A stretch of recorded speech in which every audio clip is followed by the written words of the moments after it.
In regard to your answer about the dog, so the stimulus occurs, and there's something it's like for the dog to have that experience. Why must there be a further state of responding to that, or to that state of there being something it's like? Can't the dog just have the experience and then, as a result of the experience, do something without responding to his own response? Yes, and it might turn out then that by these standards that the dog is not conscious. I see. So there might be something it's like for him to have the experience yet not be conscious.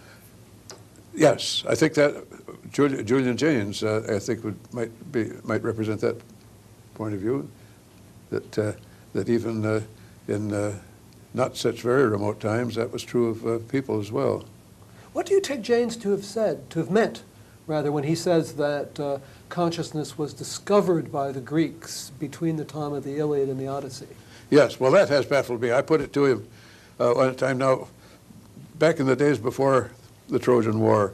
What do you suppose? What do you suppose one's mental life was like? It would be about like a dog, perhaps. Well, he said yes, or a table. So he really put his cards on the table at that point. Or on the dog. The four-legged table. So what do you? So you don't take this possibility seriously? No, I thought that was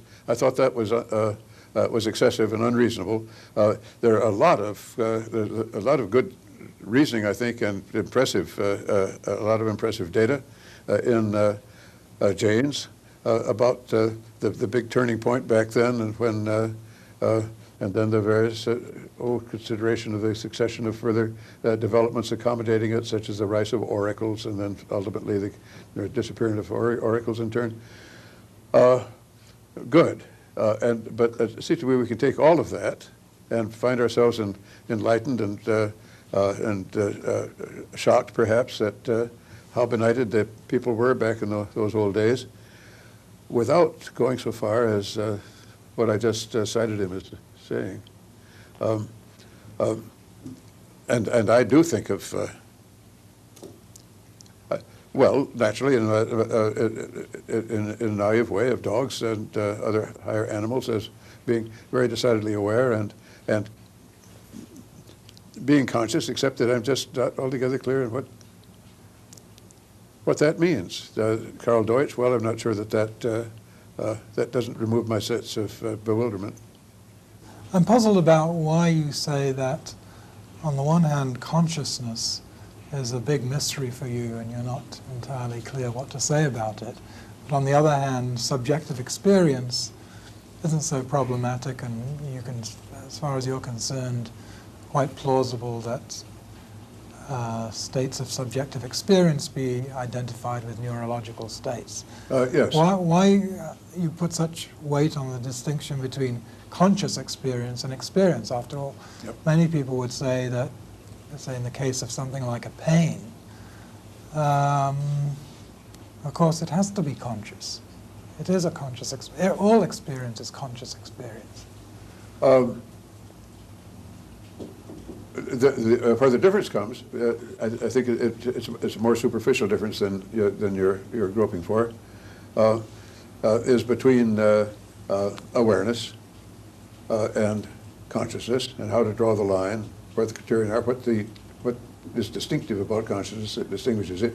Because, well, I think of this matter of driving a car, and sure, you're aware of the road, you're aware of all sorts of things that are happening, but you're thinking about other things, and then you don't remember, let's see, have I passed such and such a place or not? Start taking account. You were quite aware of passing it at the time. Well, now this is memory, perhaps. Maybe that surely is a large part of the explanation. But well, behaviorally, certainly we would say the dogs, we constantly do, that the dog is aware of this, not aware of that. He was aware of the dinner bell. So it's just the distinguishing trait of consciousness, what counts as consciousness. And may be, as Dennett seems to suggest, that there's no integral answer. Can I follow up on that? So, as far as subjective experience goes, you do not take seriously what Jaynes and also Dennett say about it being a cultural construction. You don't think that it could be that subjective experience was suddenly discovered after the Trojan War. But then consciousness is something else. And that something else may be a cultural construction. Right. That would be interesting. Maybe that is the answer. That's what Dennett seems to be drifting toward, maybe what he even holds, that we've made a conceptual unification there that is spurious.